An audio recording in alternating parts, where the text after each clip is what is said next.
بسم الله الرحمن الرحيم الحاقة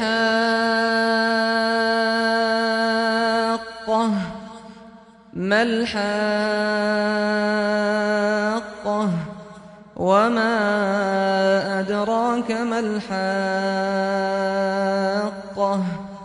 كذبت ثمود وعاد بالقارعة فأما ثمود فأهلكوا بالطاغية وأما عاد فأهلكوا بريح صرصر عاتية سخرها عليهم 7 ليال و8 أيام حسوما فترى القوم فيها صرعى كأنهم أعجاز نخل خاوية فهل ترى لهم من باقية وجاء فرعون ومن قبله والمؤتفكات بالخاطئة فعصوا رسول ربهم فأخذهم أخذة رابية إنا لما طغى الماء حملناكم في الجارية لنجعلها لكم تذكرة وتعيها أذن واعية فإذا نفخ في الصور نفخة واحدة وحملت الأرض والجبال فدكتا دكة واحدة فيومئذ وقعت الواقعة وانشقت السماء فهي يومئذ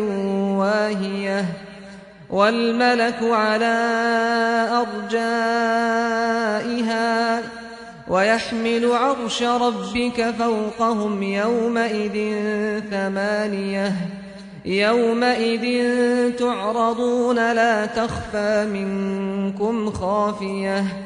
فأما من أوتي كتابه بيمينه فيقول هاؤم اقرءوا كتابيه إني ظننت أني ملاق حسابيه فهو في عيشة راضية في جنة عالية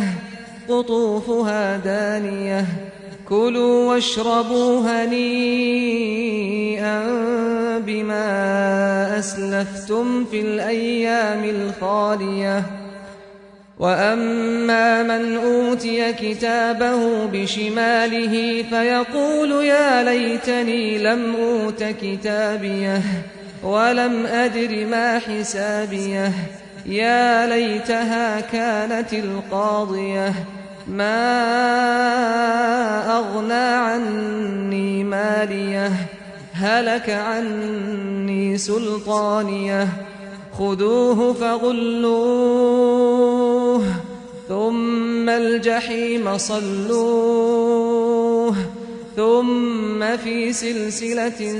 ذرعها 70 ذراعا فاسلكوه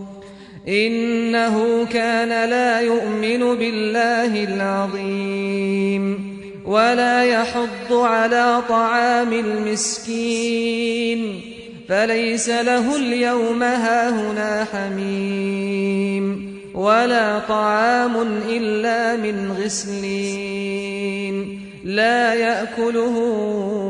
إلا الخاطئون فلا أقسم بما تبصرون وما لا تبصرون إنه لقول رسول كريم وما هو بقول شاعر قليلا ما تؤمنون ولا بقول كاهن قليلا ما تذكرون تنزيل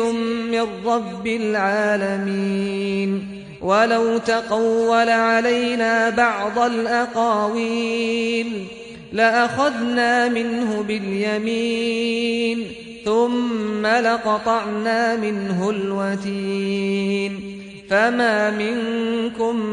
من أحد عنه حاجزين وإنه لتذكرة للمتقين وإنا لنعلم أن منكم مكذبين وإنه لحسرة على الكافرين وإنه لحق اليقين فسبح باسم ربك العظيم